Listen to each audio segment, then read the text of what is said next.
Aujourd'hui, nous sommes en 2017. Le territoire varois rencontre de plus en plus de problèmes en rapport avec la circulation et l'environnement.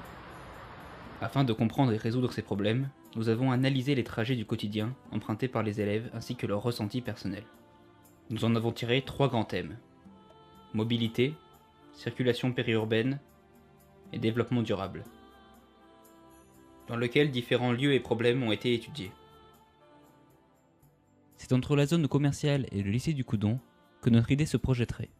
Nous utiliserons le complexe sportif réservé aux STAPS de l'université. L'idée serait d'aboutir sur une plateforme multimodale avec le principe du parking relais. Situé entre deux voies routières à proximité des entrées d'autoroute, l'accès se fait directement. Pour y parvenir, des panneaux d'indication y seront installés. Il est important de savoir que le bâtiment date de seulement 1 an. Il est alors préférable de l'utiliser dans la construction. Une fois le projet lancé, les étudiants seraient dans l'obligation d'avoir à leur disposition un autre terrain sportif. Il leur serait alors dédié une navette qui les conduirait à un autre des terrains de la ville.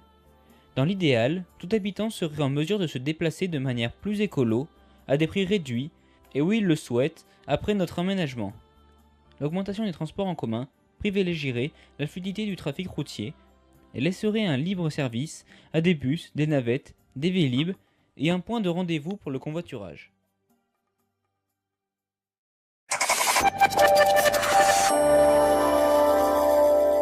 Radio Vinci Autoroute. Côté de Toulon, c'est encore un peu compliqué, 30 à 40 minutes nécessaires, suite à un accident qui a perturbé le trafic, qui est terminé, mais le trafic est toujours perturbé.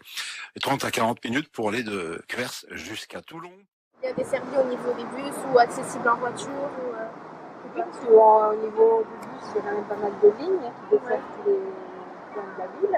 Le parking, il y en a pas mal aussi pour le centre-ville. Non, c'est bien ce travail.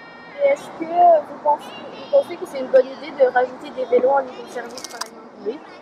Ce serait un bon investissement à faire pour la ville. Et bien après, il faut faire des bandes de sécurité pour Oui, bien sûr. vélos. Est-ce que tu trouves que c'est bien desservi, la libre, au niveau des bus ou en voiture, si c'est accessible et tout? Ouais, ça va. Enfin, des fois, il y a des bus qui sont en retard, mais ça va. Ouais. Est-ce que vous trouvez que la place de la Liberté est bien desservie au niveau des bus, des voitures? Est-ce qu'elle est accessible? Je trouve ça compliqué par rapport, on est à Olioul, nous, un petit village, et franchement non, c'est mal desservi. Il faut s'arrêter à Beaucaire, c'est ça, et reprendre un autre bus, donc c'est pas direct, c'est long, ça passe par ambulance. Vous la trouvez bien agencée, c'est plaisant. Ouais, l'espace est assez beau quand même.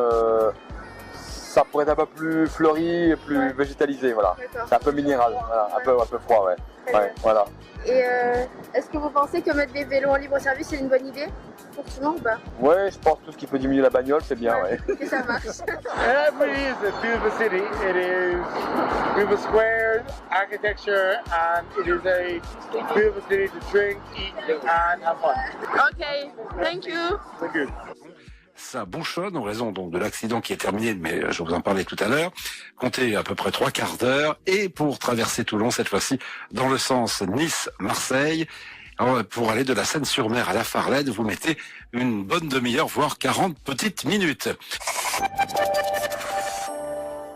Comme vous pouvez le voir, nous avons décidé d'installer de nouveaux arbres tout autour de la place et des vélib' aux extérieurs de ces aménagements qui resteront pratiques car la place est aussi aménagée lors d'événements spéciaux.